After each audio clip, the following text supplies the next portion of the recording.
Assalamualaikum warahmatullahi wabarakatuh. Yang terhormat Bapak Ibu sekalian, selamat bergabung dalam program Bisa Tanya Kementerian Pan-RB dengan tema Perencanaan Kebutuhan ASN, yang akan membahas juga nanti tentang tata cara pengusulan kebutuhan ASN bagi instansi pusat maupun instansi daerah. Perkenalkan, saya dengan Isti Sokima yang akan membantu acara hari ini, dan telah bergabung juga narasumber kita hari ini dengan Ibu Tanaya, dan juga nanti akan dipanel dengan Bapak Harisandi. Nantinya setelah sesi paparan materi oleh narasumber, Bapak Ibu dapat mengajukan pertanyaan melalui kolom chat box dan kolom komentar pada YouTube, serta kami akan memilih pertanyaan yang relevan dengan tema tersebut dan akan ditanggapi oleh narasumber dengan Bapak Harisandi. Selanjutnya, mari kita simak paparan materi oleh narasumber dengan Ibu Tanaya Pinastika terkait kebijakan perencanaan kebutuhan ASN. Kepada Ibu Tanaya, saya silakan. Terima kasih atas waktu dan kesempatannya, Bu Isti. Izin Bapak Ibu sekalian, apakah suara saya terdengar dengan jelas? Jelas, Bu. Baik, terima kasih atas waktu dan kesempatannya. Ya, selamat siang Bapak Ibu sekalian. Sesuai dengan tema yang akan kami bahas pada siang hari ini, izinkan perkenalkan saya dengan Tanaya Pinastika selaku analis kebijakan. Pada siang hari ini kita akan membahas terkait dengan rencana pengadaan aparatur sipil negara tahun 2023. Ini untuk highlight sekilas ya Bapak Ibu sekalian, saya akan menyampaikan dari sisi rencana pembukaan dan kebijakan di 2023 terkait dengan perencanaannya, lalu akan dilanjutkan dengan Bapak Harisandi terkait dengan aplikasi informasi, karena ini kita akan membahas terkait dengan bagaimana perencanaan kebutuhan yang nanti akan diusulkan oleh masing-masing rekan-rekan Badan Kepegawaian Daerah dan Biro Kepegawaian masing-masing kementerian lembaga.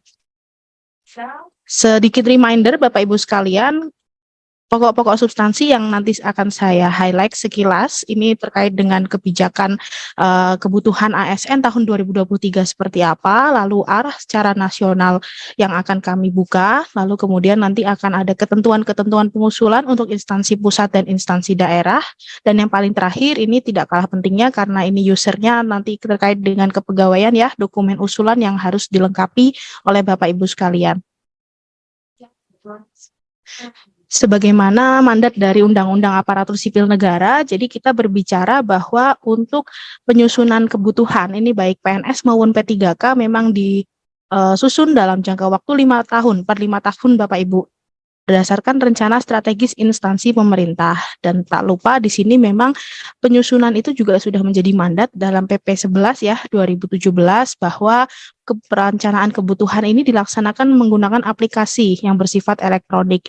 Ini nanti akan menjadi tindak lanjut bagi kami sebagaimana yang telah kami keluarkan dalam Surat Menteri Pan-RB nomor 521 bahwa semua usulan nanti akan diusulkan melalui aplikasi e-formasi. Ini yang sepertinya sedikit menjadi trending topik ya mungkin di rekan-rekan Bapak Ibu sekalian di bagian kepegawaian di daerah maupun di kementerian, karena sekarang memang sedang kami buka proses pengusulan kebutuhannya sampai dengan tanggal 30 April 2023.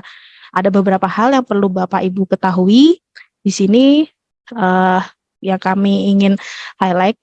Selanjutnya, jadi pada intinya dalam slide langkah penyusunan rencana ASDM ini, Bapak Ibu sekalian silakan melaksanakan pemetaan dengan berbasis kepada bagaimana itu uraian jabatannya, lalu kebutuhannya, kebutuhan real itu, dan tak lupa di sini pada langkah ketiga dan keempat silakan untuk memaksimalkan sebisa mungkin proses redistribusi atau pengisian manajemen ASN selain pengangkatan pertama. Jadi kita lihat dulu supaya tidak ada penumpukan di tempat Bapak Ibu sekalian. Jadi kalau sekiranya ada kebutuhan dalam jabatan, itu benar-benar berdasarkan real sesuai dengan kebutuhan yang ada di lapangan seperti apa. Tetapi dalam hal ini tentunya sudah mempertimbangkan proses redistribusi dulu Bapak Ibu sekalian. Ini yang kunci yang ingin saya tekankan dalam konteks pengusulan kebutuhan aparatur sipil negara, baik itu PNS maupun P3K.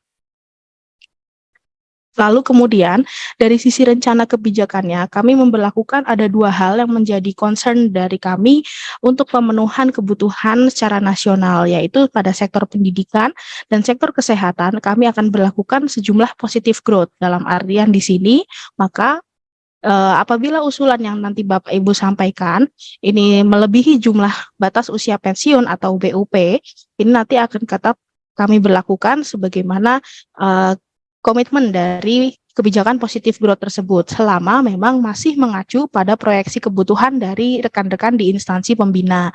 Untuk di sektor kesehatan tentunya kami mengacu kepada data yang disediakan oleh Kementerian Kesehatan, sementara di sektor pendidikan ini juga mengacu kepada data yang disampaikan oleh Kemendikbudristek dan Kemenak.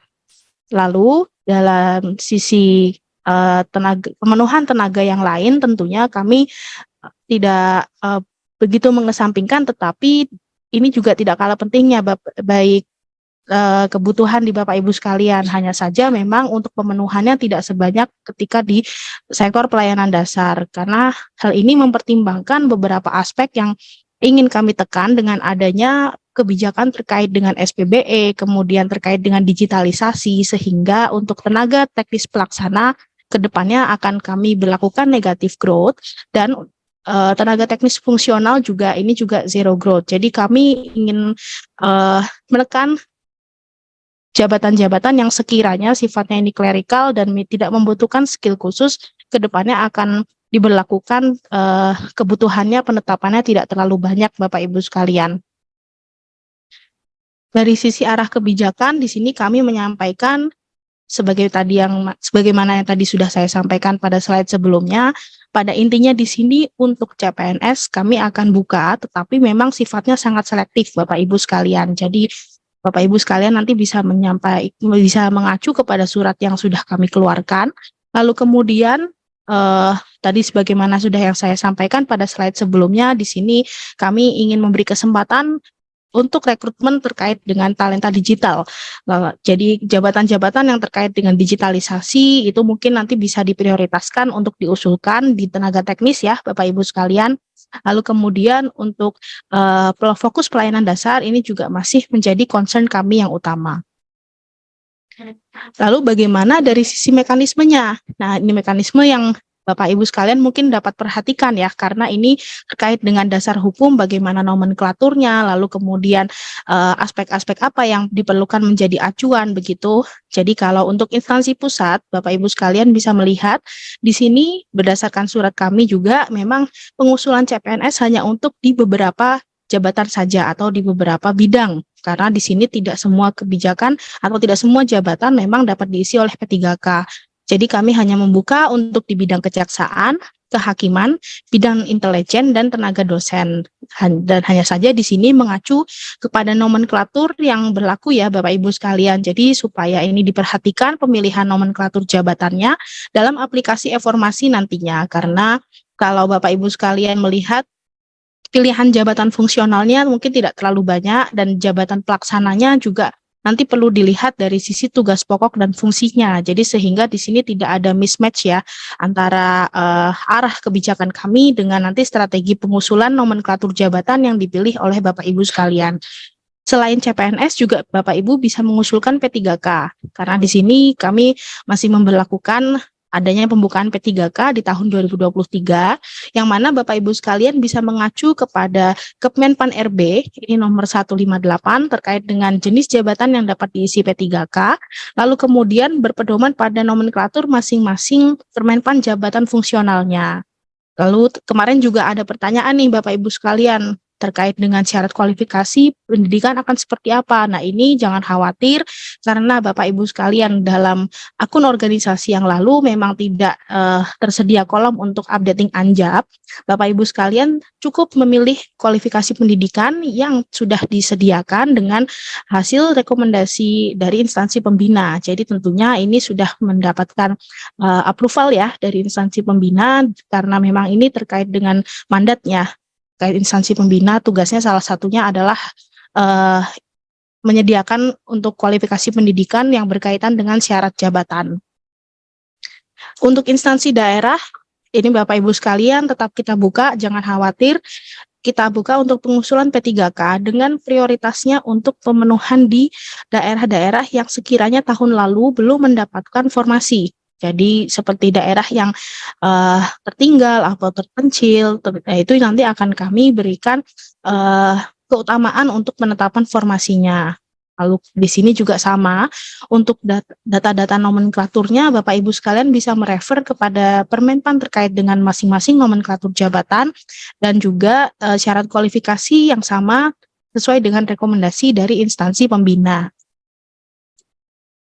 Yang tak kalah pentingnya di sini terkait dengan dokumen usulan ada 4 poin. Jadi kalau dalam hal ini saya pikir ini sudah menjadi ranah sehari-hari ya baik untuk rekan-rekan yang di BKD maupun rekan-rekan yang ada di Biro Kepegawaian. Tetapi di sini tidak ada salahnya kalau saya menambahkan reminder sedikit Bapak Ibu sekalian supaya memperhatikan 4 hal ini sebelum tanggal 30 April. Yang pertama, tautan peta jabatan. Ini tautan yang dapat ditetapkan, yang kami gunakan ini nantinya yang kami acu adalah tautan yang paling terakhir ditetapkan oleh PPK sebelum tanggal 30 April. Jadi memang ada constraint ya untuk penyesuaian-penyesuaian, jadi sehingga kami memberikan keleluasaan atau kemudahan di mana Bapak Ibu sekalian dapat menggunakan peta jabatan yang paling terakhir yang sudah ditandatangani oleh PPK. Lalu kemudian dari sisi surat usulan, nah ini juga harus ditandatangani oleh PPK supaya kami menghindari adanya dualisme data antara data yang mungkin di rekan-rekan OPD teknis maupun rekan-rekan yang nanti biasanya ini terjadi di daerah Bapak Ibu sekalian, adanya dualisme data antara biasanya BKD atau mungkin dengan rekan-rekan yang ada di OPD teknis. Jadi di sini diselesaikan dulu, dikonsolidasikan dulu jumlah usulannya mau berapa, jumlah kesanggupan pembayaran gajinya itu juga menjadi komitmen sehingga yang harus tanda tangan di sini harus PPK ya Bapak Ibu sekalian. Lalu yang terakhir dan tak kalah pentingnya adalah SPTJM. Jadi di sini untuk kesanggupan pembayaran gaji, tunjangan ini juga menjadi bagian dari komitmen yang kami tekankan. Jadi supaya nantinya ketika formasi ditetapkan dan seleksi telah selesai dilaksanakan, Bapak Ibu sekalian benar-benar mengangkat. Tidak ada permasalahan terkait dengan pengangkatan ketika pasca seleksi berlangsung. Ini yang ingin kami tekankan terkait dengan beberapa hal yang perlu dilengkapi. Mungkin untuk mempersingkat waktu terkait dengan kebijakan, saya cukupkan untuk sekian. Waktu dan tempat kami kembalikan lagi kepada moderator Mbak Isti. Terima kasih. Wabillahi taufiq walhidayah. Wassalamualaikum warahmatullahi wabarakatuh. Ya, baik. Terima kasih Ibu Tanaya atas paparannya. Jadi Bapak Ibu tadi sudah dibahas terkait kebijakan secara umum ya terkait pemenuhan ASN itu sendiri, bahwa terdapat pemenuhan dari PNS namun secara selektif, dan juga P3K ini nanti dapat diusulkan oleh Bapak Ibu melalui bagian kepegawaian ya, nanti juga disampaikan melalui sistem informasi. Nah, nanti untuk detail mekanisme tata cara pengisian aplikasi informasi tersebut nanti juga akan disampaikan oleh Bapak Haris Sandi, di mana sebelumnya juga kami sudah membuka proses usulan tersebut, di mana melalui organisasi itu dapat memperbarui update atau melakukan updating untuk peta jabatan, SOTK, dan lain sebagainya ya. Nah, kemudian ini yang nanti akan dilanjutkan oleh bagian kepegawaian untuk memproses usulan-usulan yang akan disampaikan kepada Menteri Pan-RB. Nah, selanjutnya sudah bergabung dengan kami, dengan Bapak Haris Sandi. Saya silakan kepada Pak Haris untuk menyampaikan materi berikutnya. Silakan. Baik, Assalamualaikum warahmatullahi wabarakatuh. Salam sejahtera bagi kita semua. Om Swastiastu, Namo Buddhaya, salam kebajikan. Terima kasih Bapak Ibu yang sudah hadir dalam kesempatan kali ini ya, yang sebenarnya acara rutin dari Kementerian Pan-RB. Namun untuk kali ini kami akan mencoba melakukan simulasi terkait dengan pengajuan usulan ya di tahun 2023 ini. Barangkali untuk lebih menghemat waktu, saya akan langsung saja masuk ke dalam aplikasi informasi Bapak Ibu sekalian. Pun izin apa terlihat untuk share screen di tampilan Bapak Ibu sekalian. Berikut adalah menu login Bapak Ibu sekalian ketika Bapak Ibu menggunakan akun organisasi. Jadi untuk pembagian akun dalam informasi kurang lebih hampir sama dengan di versi sebelumnya. Jadi ada super administrator, kemudian ada akun pusat organisasi, selanjutnya ada akun pusat kepegawaian, di mana masing-masing akun mempunyai kewenangan sendiri ya untuk user atau akun super administrator fungsinya hanya mengendalikan atau mengontrol dari user admin pusatnya, sedangkan admin pusat organisasi itu berfungsi pada informasi kali ini untuk melakukan update peta jabatan, kemudian juga mengisi ABK. Nah, dalam fitur kali ini untuk menu analisis jabatan sementara dinonaktifkan terlebih dahulu ya. Jadi untuk akun organisasi ini hanya pengisian atau melakukan update peta jabatan ataupun dan juga ABK. Sedangkan untuk akun pusat kepegawaian, ya, Bapak Ibu nanti bisa melakukan updating terkait dengan budgeting, selanjutnya juga mengisi usul kebutuhan jabatan yang akan disampaikan pada tahun 2023 ini, dan yang terakhir dari jabatan yang Bapak Ibu sampaikan kualifikasinya langsung nanti diinput melalui akun kepegawaian. Nah, untuk secara detailnya saya akan coba melakukan simulasi sebagai berikut ini. Yang pertama, Bapak Ibu sekalian, ini adalah tampilan daripada menu akun pusat organisasi. Ya, di sini juga berisi pengumuman ya yang sudah kami sampaikan bahwa update peta jabatan dilakukan tanggal 20 Maret sampai dengan tanggal 9 April. Artinya ini sudah berlalu ya Bapak Ibu sekalian. Kemudian ini contoh saja Bapak Ibu. Jadi untuk SOTK-nya kurang lebih ketika Bapak Ibu menggunakan akun organisasi ya, tampilannya akan seperti ini ya. Cara mengeditnya bisa dua cara ya. Yang pertama bisa melakukan edit secara manual dengan cara ya mengklik satu jabatan atau mengetik jabatan mana yang akan kita tambahkan bawahan barunya. Ini sebagai contoh saja saya akan melakukan tes gitu kan di bawah jabatan Kepala Dinas Pendidikan dan Kebudayaan. Selanjutnya saya coba klik kanan. Ya. Nah, untuk posisi data atasan langsung ini default system, jadi tidak perlu dirubah. Kemudian yang perlu diisi atau diperhatikan adalah ketika mengisi data jabatan yang akan diisi. Di sini ada pilihannya menyesuaikan dengan jabatan yang akan kita input ya. Sebagai contoh, saya akan masukkan jabatan fungsional keahlian, kemudian nama jabatannya. Nah, misalnya saya mau memasukkan jabatan arsiparis ahli pertama ya. Kemudian langkah selanjutnya yang terakhir adalah simpan. Nah, unit kerja ini bisa dikosongkan saja Bapak Ibu sekalian, kecuali bagi Bapak Ibu yang akan membuatkan user untuk admin lokal di masing-masing instansinya. Artinya kalau dibuatkan admin lokal, yang akan dibuatkan admin lokal, berarti nanti jabatan-jabatannya atau struktur jabatannya yang hanya bisa dibaca atau bisa dibuka adalah unit kerja tertentu yang sudah disetting sesuai dengan user ya yang telah dihubungkan masing-masing instansinya.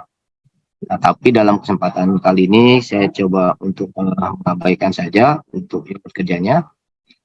Langkah yang terakhir adalah simpan.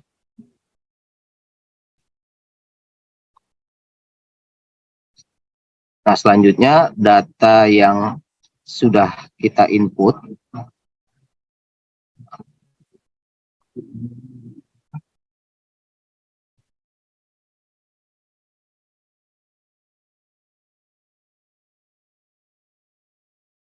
nah, ini ya Bapak Ibu sudah tampil.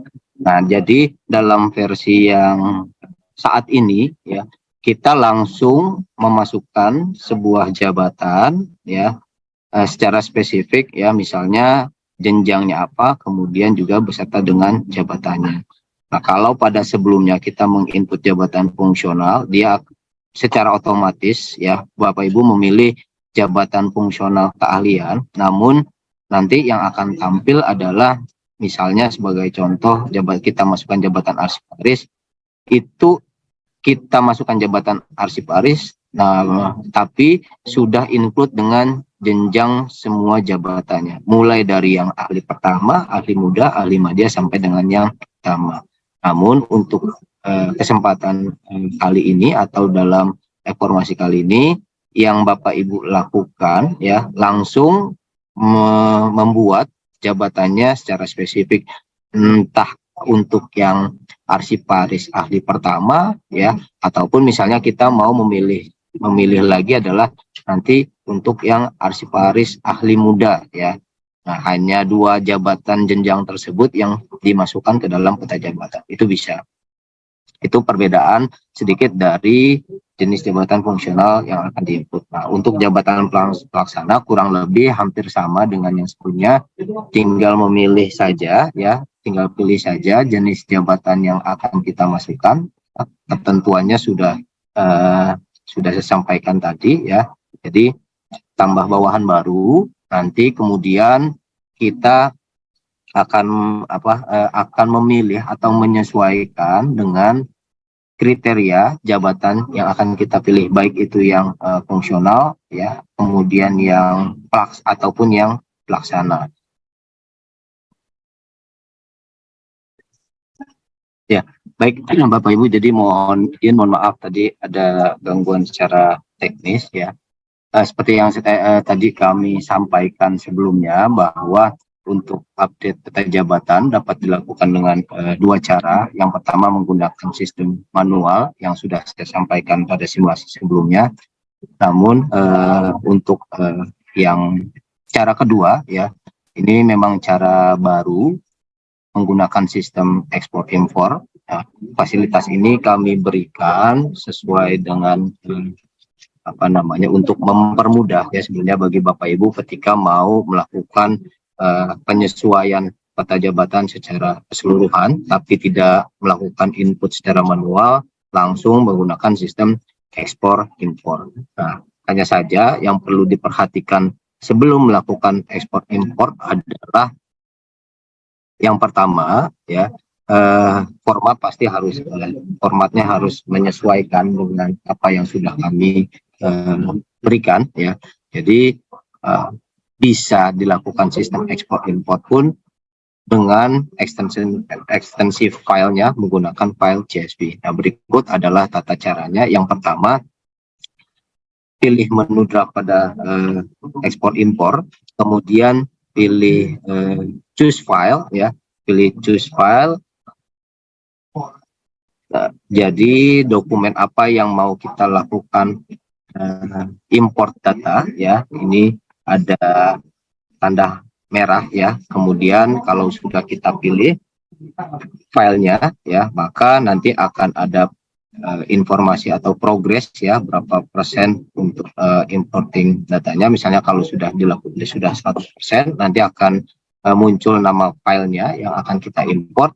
Selanjutnya Bapak Ibu melakukan atau klik tombol migrate ya, agar sistem melakukan pengolahan datanya. Nah, sampai dengan status migrate ya, Nanti sistem selanjutnya mengolah ya akan memvalidasi dari file import yang Bapak Ibu lakukan ya sesuai dengan format yang sudah kami berikan.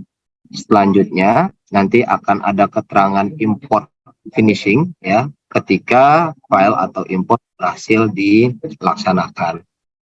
Kemudian Bapak Ibu sekalian perlu kami informasikan dalam melakukan import data ya ini prosesnya memang sedikit membutuhkan waktu tergantung dari jumlah baris ya dari file Bapak Ibu yang akan dilakukan importing.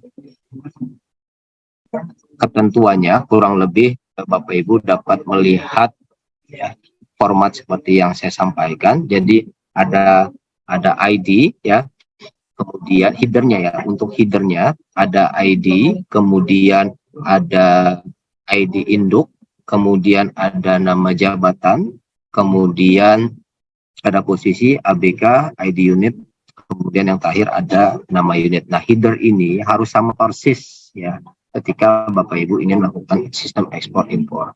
ID dibuat bebas ya, silakan menyesuaikan dengan instansinya masing-masing. Jadi kami tidak membatasi, tidak ada acuannya ya. Kemudian ID induk ya. Nah, ID induk ini nanti jadi sistemnya hierarki antara atasan dengan bawahan yang akan kita lakukan import datanya. Sebagai contoh, kalau misalnya kedudukan sekretaris daerah itu di bawah bupati, maka ID induk di row-nya sekretaris daerah harus menggunakan ID-nya ID bupati. Dan selanjutnya misalnya kalau kita pilih asisten pemerintahan itu ya, ID induknya maka menggunakan ID pada row yang ada di sekretaris daerah. Begitupun selanjutnya sampai dengan jabatan-jabatan di bawah.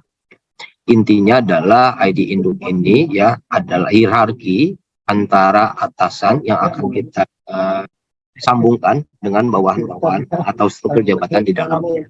Kemudian untuk posisi, sudah kami berikan referensi juga di tabel sampingnya ya dari 0A sampai dengan 5C. Silakan sesuaikan dengan jabatannya. Selanjutnya untuk ABK ya beban kerja diisi dengan kebutuhan masing-masing jabatan. ID unit itu bebas, instansi bisa menyesuaikan dengan atau tidak ada acuan bakunya. Selanjutnya nama unit juga silakan instansi bebas sesuai dengan masing-masing atau nomenklatur di instansinya masing-masing. Nah, selanjutnya yang perlu Bapak Ibu ketahui bahwa penulisan untuk jabatan fungsional dan pelaksana ya itu harus sesuai dengan tabel referensi yang sudah kami upload ya. Nanti bisa dilakukan unduh Bapak Ibu pada menu bantuan, kemudian memilih referensi jabatan dengan file berformat CSV. Nah, untuk jabatan fungsional Bapak Ibu sekalian harap menyesuaikan dengan tabel referensi beserta dengan karakternya. Misalnya kalau kita mau memasukkan jabatan ahli pertama arsiparis. Nah, di sini berarti penulisannya adalah ahli spasi pertama spasi strip ya, kemudian spasi lagi, kemudian pilih atau ketik jenjangnya ya. Spasi, kemudian yang terakhir adalah nomenklatur jabatannya, sehingga penulisan yang benar adalah ahli pertama spasi ya, kemudian garis miring spasi lagi, baru penyebutan jabatannya.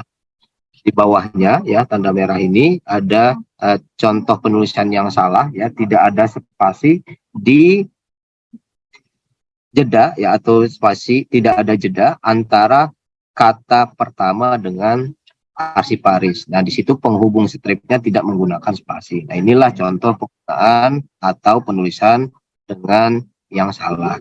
Ini harap diperhatikan ketika Bapak Ibu ingin melakukan sistem ekspor impor. Selanjutnya, kalau file nanti berhasil dilakukan import, tampilannya akan seperti yang tertera di dalam monitor Bapak Ibu sekalian. Kurang lebih seperti tampilannya. Ini tadi sudah saya sampaikan. Nah, selanjutnya Bapak Ibu sekalian, bagi pemerintah daerah ya, dalam rangka mengajukan kebutuhan guru pada tahun 2023 ini ya, pengusulannya ya atau pengisian kebutuhannya menggunakan aplikasi Kemendikbud ya. Kemudian nanti loginnya menggunakan admin pusat kepegawaian ya. Nah, setelah nanti Bapak Ibu melakukan pengisian dalam aplikasi Kemendikbud ya, kurang lebih nanti ada tombol submit Kemenpan, yang artinya data yang sudah dimasukkan oleh Bapak Ibu ya, itu nanti akan terkirim secara otomatis ke aplikasi informasi. Nah, kalau nanti sudah ada datanya ya, barangkali nanti tabelnya juga akan menyesuaikan dengan data yang sudah diisi oleh Bapak Ibu sekalian. Nah, ini sebagai contoh, kalau misalnya belum mengajukan sama sekali ya, atau belum diisi pada aplikasi Kemendikbud ya, maka tidak akan ada data yang tertampil, tidak ada data tertampil ya untuk kebutuhan guru. Ya. Cara melihatnya, Bapak Ibu sekalian dapat memilih ya pada menu draft, kemudian rincian guru P3K. Artinya juga kalau di informasi, Bapak Ibu tidak perlu lagi menginput secara manual untuk kebutuhan guru dan tenaga kesehatan. Untuk guru nanti langsung input kebutuhannya di dalam aplikasinya Kemendikbud, kemudian untuk tenaga kesehatan langsung mengisi juga di dalam aplikasinya Kementerian Kesehatan. Sedangkan untuk kebutuhan tenaga kesehatan ya, sama halnya seperti guru, Bapak Ibu sekalian, login menggunakan aplikasinya Kementerian Kesehatan. Di sana Bapak Ibu langsung mengisi kebutuhannya ya, jabatan apa saja yang diusulkan nanti untuk 2023. Silahkan Bapak Ibu input melalui aplikasinya Kementerian Kesehatan, sama juga menggunakan adminnya admin pusat kepegawaian. Nah, selanjutnya untuk mengirim datanya dari Kementerian Kesehatan ke dalam aplikasi informasi, nah di situ ada tombol pengiriman data Kemenpan. Artinya data ini harus wajib Bapak Ibu nanti klik atau pilih, karena tombol inilah yang akan mendistribusikan atau mentransfer dari sistemnya Kementerian Kesehatan dan juga di dalam datanya masuk ke dalam aplikasi informasi. Nah, kurang lebih tampilannya kalau nanti misalnya Bapak Ibu sudah mengajukan usulan di aplikasi Kementerian Kesehatan ya, tampilannya akan seperti ini ya. Bisa dilihat pada menu draft, kemudian pilih rincian nakes P3K. Oke, Bapak Ibu sekalian, nah ini adalah tampilan untuk tenaga kesehatan. Untuk guru, kurang lebih kalau sudah dihitung atau sudah disusun kebutuhannya, maka datanya akan tampil. Memang saat ini kami belum bisa menampilkan simulasi untuk datanya kementerian atau data guru dari Kemendikbud karena prosesnya masih berjalan ya. Dan mungkin dalam waktu dekat ini kami sudah bisa mengambil sampling atau simulasi terhadap data daripada guru dimaksud. Nah, sedangkan untuk usulan tenaga teknis, Bapak Ibu sekalian, tetap menggunakan atau login menggunakan aplikasi informasi ya. ID-nya atau akunnya menggunakan akun admin pusat kepegawaian.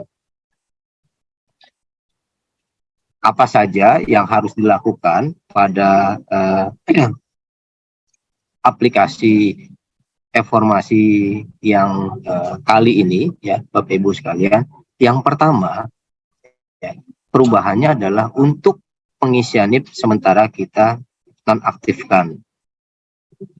Maka pengisian kondisi saat ini ya Bapak Ibu dapat langsung mengisi secara manual dengan double klik ya pada kolom misalnya kondisi saat ini, entah yang Bapak Ibu mau pilih CPNS ataupun P3K.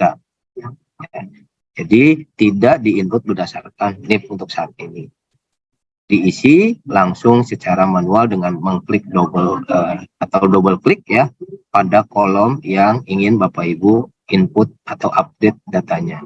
Setelah memasukkan data atau memasukkan angka ya pada masing-masing kolom, ya, maka harus menekan ya tombol enter pada keyboard masing-masing laptop yang fungsinya ya sebagai atau fungsi tombol enternya untuk menyimpan dari hasil inputan yang Bapak Ibu lakukan. Selanjutnya, Bapak Ibu sekalian, untuk kondisi untuk BUP pindah dan lain-lain dan juga kekurangan atau kebutuhan itu harap di skip saja dulu atau diabaikan saja dulu. Nah selanjutnya Bapak Ibu langsung bisa memilih ya jabatan apa yang akan diusulkan pada tahun 2023 ini. Sebagai contoh, kita mau mengusulkan jabatan ahli pertama komputer. Langsung di situ ya atau pada kolom usulan 2023, Bapak pilih formasi P3K ya, diisi jumlahnya misalnya 2 ya, misalnya 2. Silakan diisi angkanya 2. Setelah itu ya Bapak Ibu juga harap mengisi MHPK-nya. Berapa tahun masa hubungan perjanjian kerjanya? Bisa 1 tahun, bisa 2 tahun, bisa 3 tahun, bisa 4 tahun, bisa 5 tahun. Disesuaikan dengan kebutuhan masing-masing jabatannya. Sama dengan sebelumnya, ketika memasukkan angka, ya harap menekan tombol enter. Ya. Kemudian, Bapak Ibu sekalian, nah ini keterangannya masa hubungan perjanjian kerja adalah jangka waktu kebutuhan suatu jabatan yang dapat diisi oleh P3K. Artinya MHPK ini harus diisi pada jabatan yang akan diusulkan untuk P3K. Tidak boleh kosong. Nah, ini harap diperhatikan oleh Bapak Ibu sekalian. Paling singkat adalah 1 tahun dan paling lama adalah 5 tahun. Selanjutnya, Bapak Ibu sekalian, setelah Bapak Ibu mengusulkan jabatan teknis kebutuhannya, maka langkah selanjutnya adalah mengisi kualifikasi pendidikannya. Kalau di versi sebelumnya itu Bapak Ibu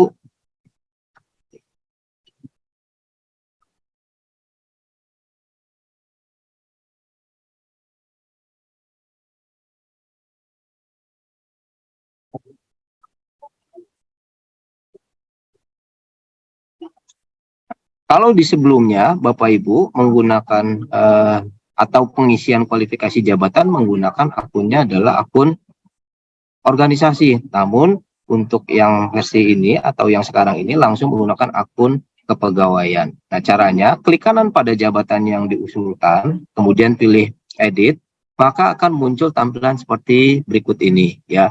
Nah silahkan pilih kualifikasi pendidikan jabatan yang akan diusulkan ya, berdasarkan rekomendasi kualifikasi pendidikan yang sudah diberikan oleh instansi pembina.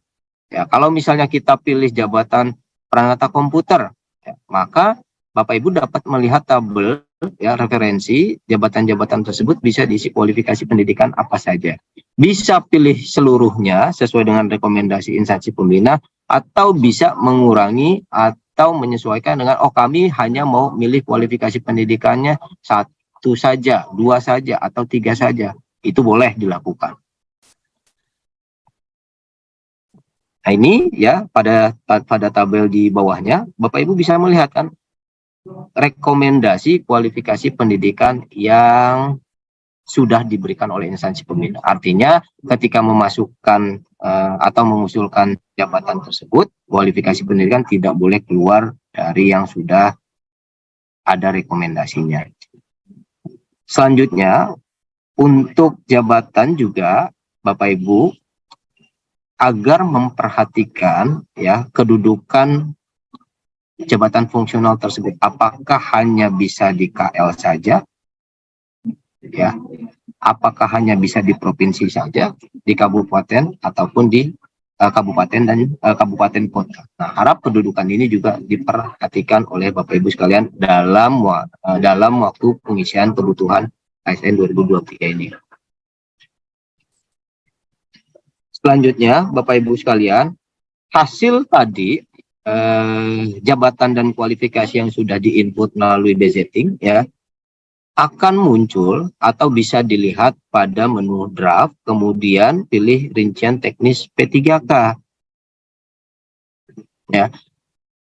Jabatannya yang diusulkan contoh analis ahli pertama analis kebijakan, kualifikasi pendidikannya S1 sosial politik, ya, kemudian alokasinya berapa sesuai dengan yang di input, kemudian MHPK-nya berapa, kemudian nanti akan muncul unit kerja penempatannya.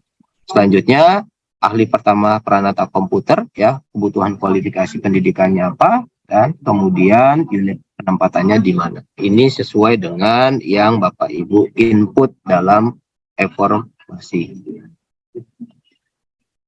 Setelah Bapak Ibu melakukan update SOTK, kemudian juga sudah mengisi kebutuhan baik yang tenaga teknis, ya, tenaga kesehatan, kemudian khusus untuk Pemda juga sudah mengisi kebutuhan tenaga guru, maka langkah selanjutnya adalah melakukan pengusulan atau tahap-tahap melakukan submit dalam aplikasi informasi.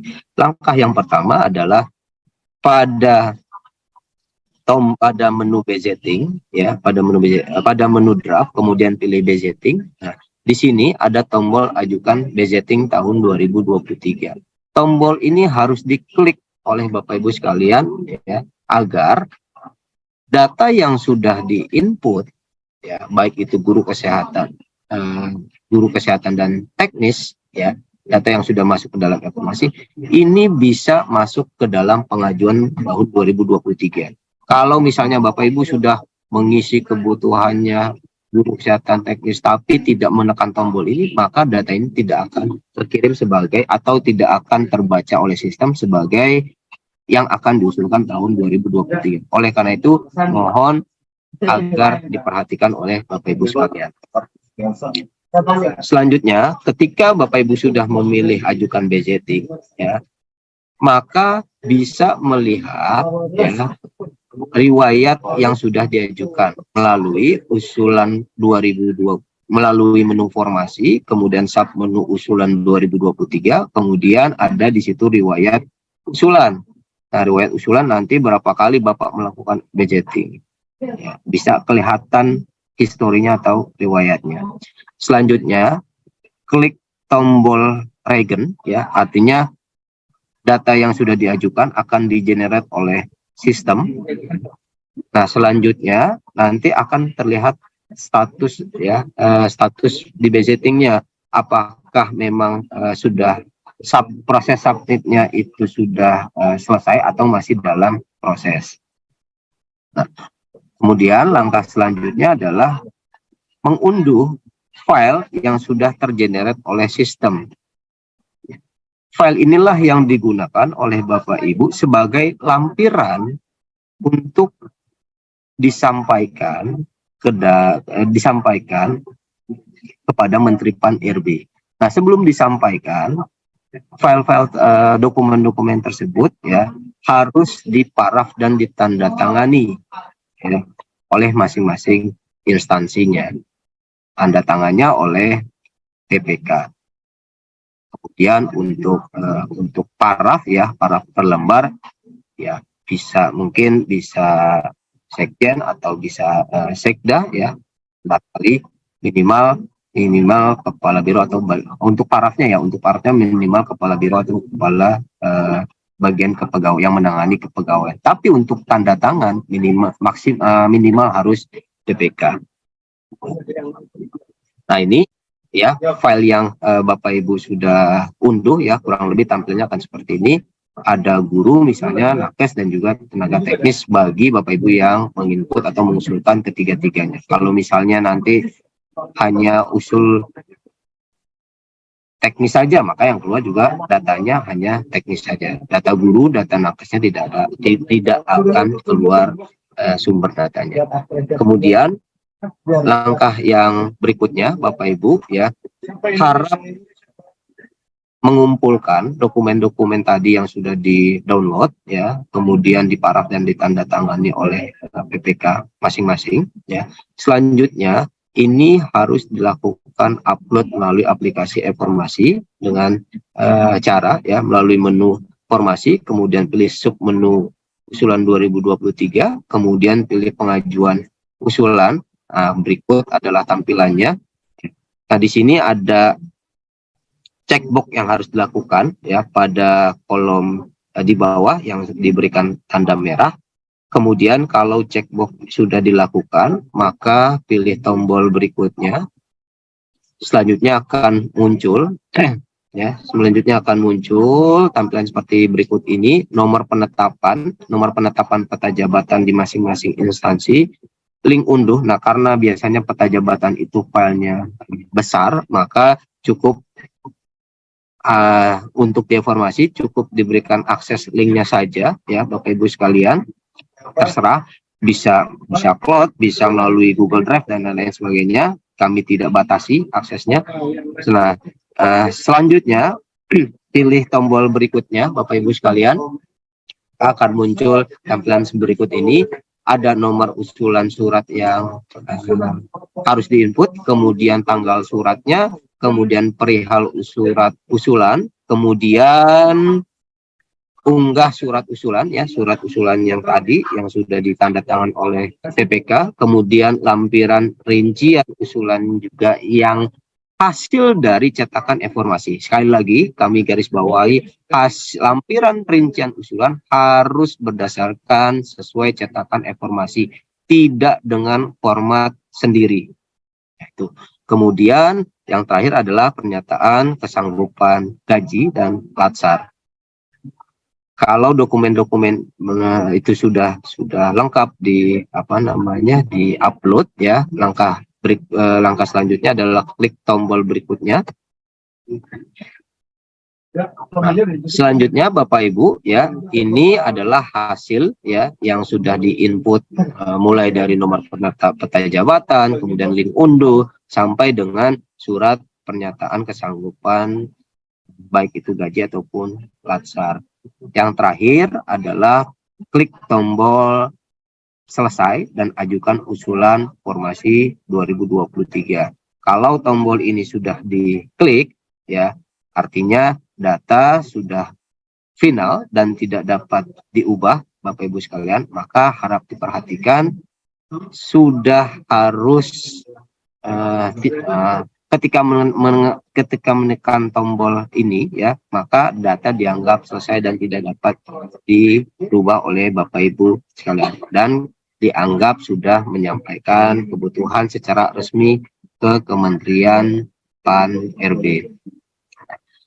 Perlu kami informasikan juga Bapak Ibu sekalian, untuk akun daripada informasi harap dilakukan update password secara berkala ya untuk keamanan sistem, karena ditemukan ya dari BSSN ini ada semacam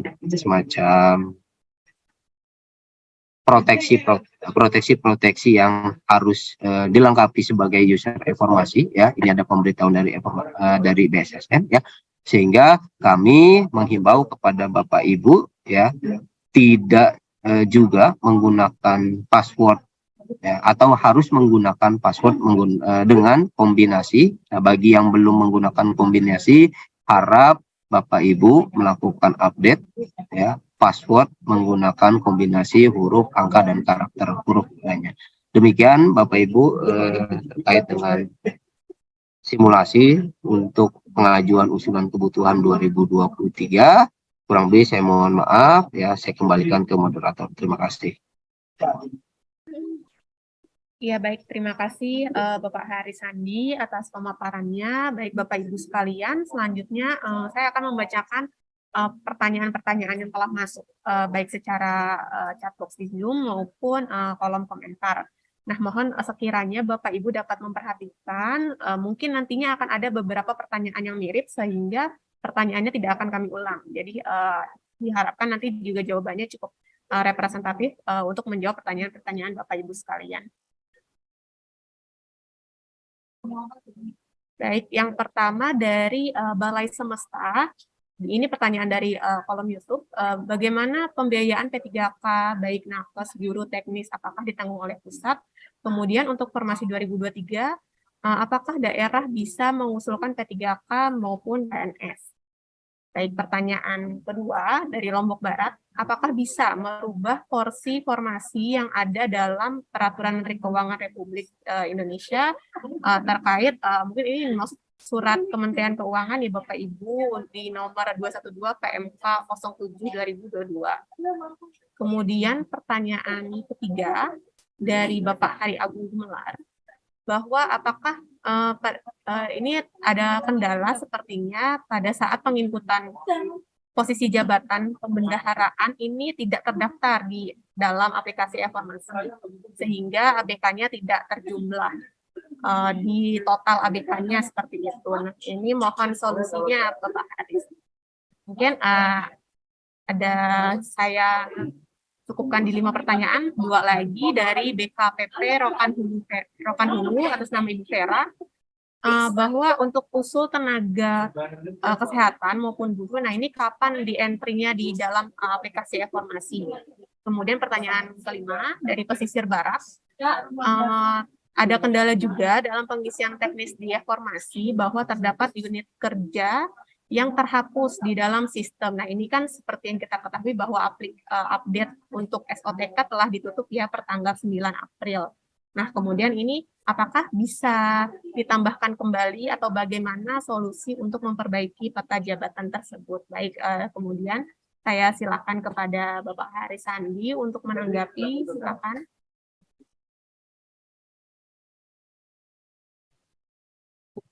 Baik, terima kasih Mbak Isti. Jadi yang pertama untuk pembiayaan P3K baik yang guru, kemudian nakes dan teknis ya.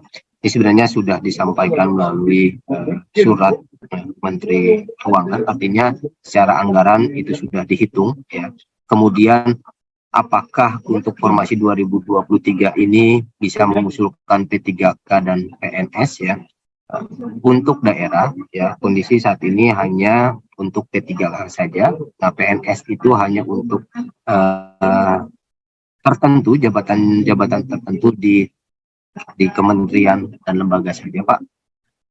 Mungkin untuk 2023 kebijakannya seperti itu sesuai dengan surat yang sudah kami sampaikan juga.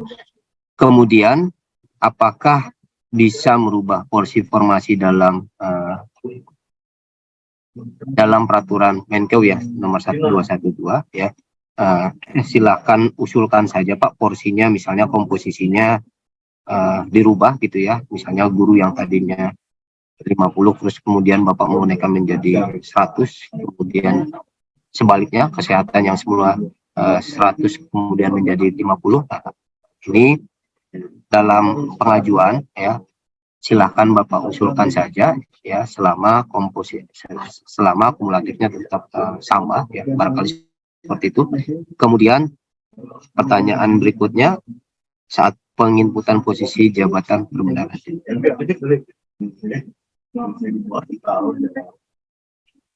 penginputan posisi jabatan perbendaharaan yang tidak terdaftar dalam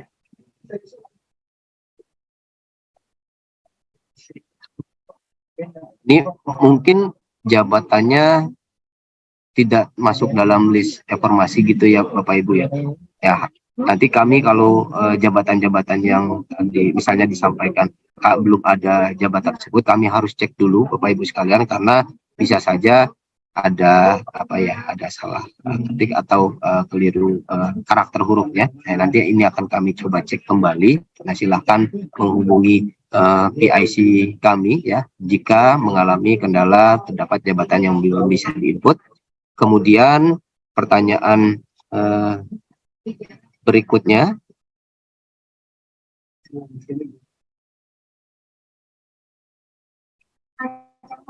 apakah usul tenaga kesehatan guru dan sudah bisa di-entry di dalam aplikasi informasi. Nah, untuk tenaga kesehatan, Bapak Ibu sudah ada desk-nya sebelumnya dilakukan oleh Kementerian Kesehatan. Batas maksimal yang harus diinput melalui aplikasi tenaga kesehatan di Kementerian Kesehatan itu kurang lebih di tanggal 20 April ya. Batas input di Kementerian Kesehatannya. Nah, selanjutnya untuk guru kami akan informasi lebih lanjut ya, karena untuk aplikasi Kemendikbud ini proses finalisasi ya. Barangkali nanti ini akan kami sampaikan kepada masing-masing pemerintah daerah ya melalui PIC kami masing-masing.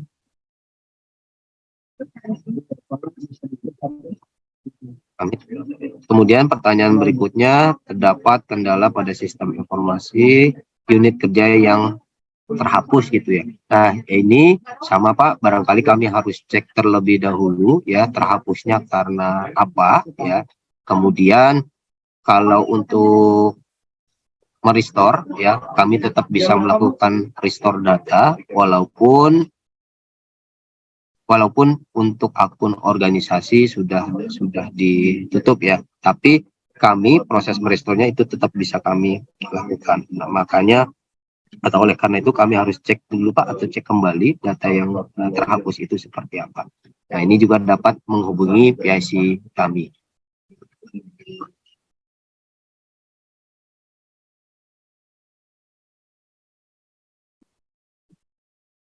Barangkali itu Mbak Isti dari pertanyaan-pertanyaan tadi. Ya, baik. Terima kasih Pak Haris atas tanggapannya. Mungkin kita buka sesi kedua ya, Mas Haris, untuk pertanyaan-pertanyaannya. Nah, ini juga sudah dirangkum dari Zoom maupun YouTube. Saya bacakan. Yang pertama, kenapa jabatan di informasi yang sudah diupdate ada kemudian tiba-tiba hilang? Nah, ini mungkin tadi sudah ditanggapi juga ya oleh Mas Haris ya. Nah, tanggapannya. Kemudian untuk input NIP, ini untuk di Polri ini tidak bisa atau tidak valid karena Polri adanya adalah NRP bukan NIP. Nah, ini bagaimana solusinya? Kemudian pertanyaan kedua ini terkait perencanaan kebutuhan ASN, apakah tidak melalui FIASN? Kemudian pertanyaan berikutnya dari Kak Jeffrey Martin dari KUKM, bahwa untuk upload struktur kemarin sudah melakukan import,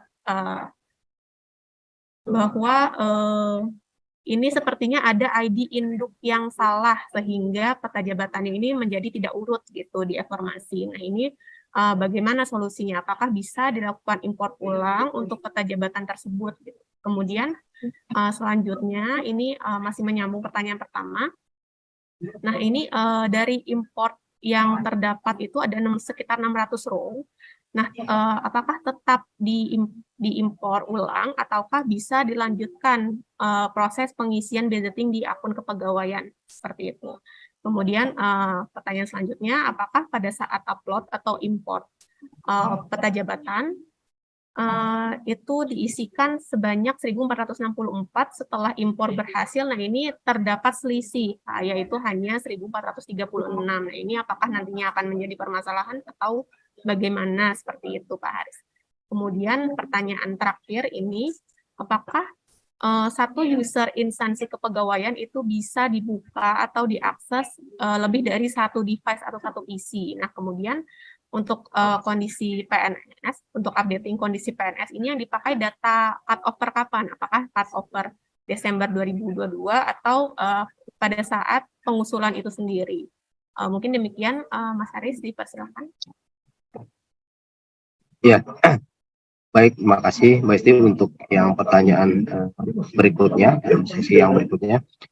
Untuk jabatan yang hilang tadi, baik yang jabatan ataupun struktur, ya harap menghubungi PIC kami masing-masing untuk dicek kembali, ya. Kemudian untuk penginputan NIP di Polri, ya karena tidak ada juga ya kalau di Polri itu pegawainya menggunakan NRP bukan NIP. Seperti yang kami sampaikan sebelumnya bahwa untuk pengisian kondisi saat ini tidak perlu menggunakan NIP lagi, ya langsung mengisi saja ya secara manual di dalam kondisi saat ini, baik itu PNS P3K ataupun CP3K. Selanjutnya untuk perencanaan kebutuhan ASN tahun 2023 ini tidak lewat ASN, tidak lewat SIASN, tetapi menggunakan aplikasi informasi ya khusus tahun ini. Kemudian juga untuk tenaga guru dilakukan melalui aplikasi Kemendikbud. Kemudian juga untuk tenaga kesehatan dilakukan melalui aplikasi Remote Kemenkes, yang masing-masing aplikasi guru dan guru Kemendikbud dan tenaga kesehatan Kementerian Kesehatan itu terhubung langsung ke dalam aplikasi informasi.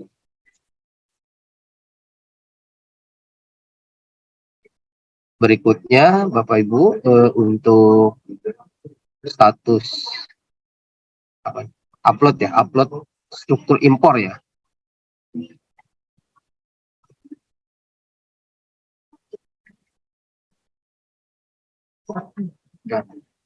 Untuk impor ya sesuai dengan batas waktu yang sudah ditentukan Bapak Ibu sekalian.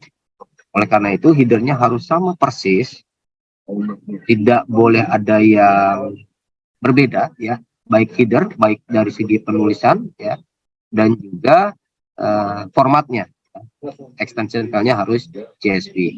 Kemudian pertanyaan berikutnya,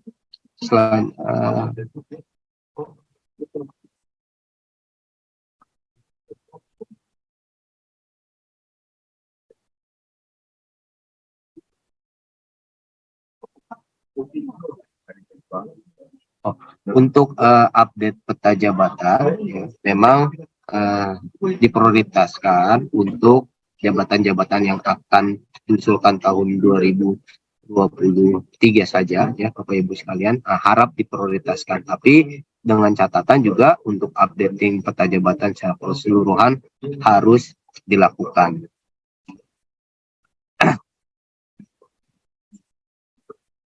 Kemudian nah, untuk yang berbeda jumlah ABK-nya, Bapak Ibu sekalian, ini kami akan cek terlebih dahulu karena bisa saja ada yang tidak terhitung atau terlewat ya. Ini harap nanti komunikasi dengan PIC kami masing-masing ya. Dan yang terakhir, apakah satu akun atau satu user itu bisa diakses lebih dari satu orang dalam waktu yang bersamaan dan di device yang berbeda. Ini juga bisa dilakukan ya, artinya satu user bisa dilakukan oleh lebih dari satu orang dan dalam waktu yang bersamaan. Barangkali itu yang bisa kami jawab. Kami kembalikan ke Mbak Isti. Terima kasih.